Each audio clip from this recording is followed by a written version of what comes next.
Today we talk about how can you fix this problem or know how you can do that on your Amazon Alexa app. So all you have to do, so you just click here on settings here. When you just click on settings, it's going to show for you a list like this here. Then you go down, just keep going down, click here on apps, come to apps this here, and then you're looking for Amazon Alexa app. You just click on it here, or just click on search. Then here at Amazon Alexa app, it's going to show for you like this. Click on it. So then it's going to take you to this list. Click on for stop, click on OK.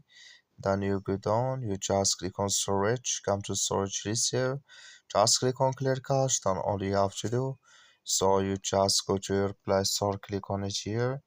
So then here you search for Amazon Alexa, it's going to show for you like this. You will find here, if this click on it, then it's going to work with you.